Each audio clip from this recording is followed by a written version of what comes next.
17 დეკემბერს ვენესუელის კონგრესის წევრები ტაშითა და შეძახილებით შეხვდნენ პრეზიდენტ ნიკოლას მადუროს გადაწყვეტილებას.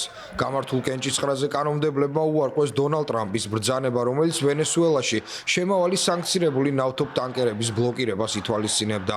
ამ ნაბიჯმა შესაძლოა ისედაც ღრმა კრიზისში მყოფი ქვეყანა უფრო მეტად გაანადგუროს. გასულ კვირას შეერთებულმა შტატებმა ვენესუელის სანაპიროსთან ნავთობ ტანკერი დააკავა, რაც ვენესუელის მთავრობამ მეკობრეობად შეაფასა. პრეზიდენტი ნიკოლას მადურო 17 დეკემბერს პრეზიდენტ დონალდ ტრამპის ბრძანებას გამოეხმაურა. ჩვენ ჩვენს მიწაზე ვართ და შესაბამისად საკუთარი უფლების ფარგლებში მოქმედებთ. ჩვენ ვიცავთ იმას, რაც ყველაზე წმინდაა ქვეყნისთვის, მომავლის უფლებას შვილებისთვის, ოჯახებისა და ხალხისთვის. ომი, ჩვენ თქვით, რომ ეს არ გვინდა. შეერთებულ შტატებში მოქალაქეების უმრავლესობა ნებისმიერი სამხედრო ჩარევის წინააღმდეგია. შტატებში ამბობენ, რომ ინტერვენცია უნდა დასრულდეს.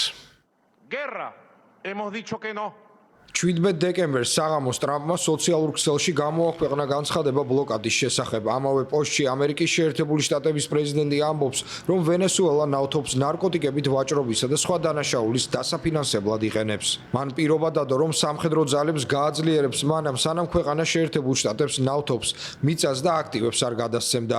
თუმცა არ დაუკონკრეტებია, რატომ აქვს შეერთებულ შტატებს პრეტენზია ამ აქტივებსა და ბუნებრივ რესურსებზე.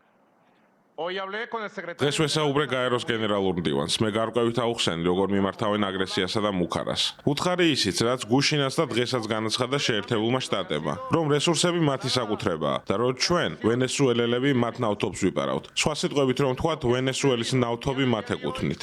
ვენესუელის მინერალები, ოქრო და ყველაფერი მათია. ეს აქამდე არასდროს გვსმენია. თურმე ვენესუელის მიწებიც მათია და ჩვენ ისინი დაუყოვნებლივ უნდა დავაბრუნოთ. ზოგიერთი ვენესუელელი ღელავს იმასთან დაკავშირებით, თუ რა შეიძლება მოხდეს ამ ნაბიჯს. სხვებს მიაჩნიათ, რომ ეს კიდევ ერთი დარტყმა იქნება ქვეყნისთვის, რომლისთვისაც უცხო არ არის პოლიტიკური და ეკონომიკური არეულობა. თუ ამ ქვეყნის ძირითადი შემოსავალი ნავთობის ექსპორტზეა დამოკიდებული და ისინი ნავთობის ექსპორტს ბლოკავენ, წარმოდგენაც არ მინდა რა შეიძლება მოხდეს მომდევნო თვეებში. ეს არის სიტუაცია, რომელშიც ჩვენ, ვენესუელელები ვცხოვრობთ. ვიმედოვნებთ, რომ ასე თუ ისე ცვლილებები მოხდება. თუმცა ამან არ უნდა დაგვაზიანოს. ეს ცვლილებები ვენესუელელების საკეთილდღეოდ უნდა იყოს.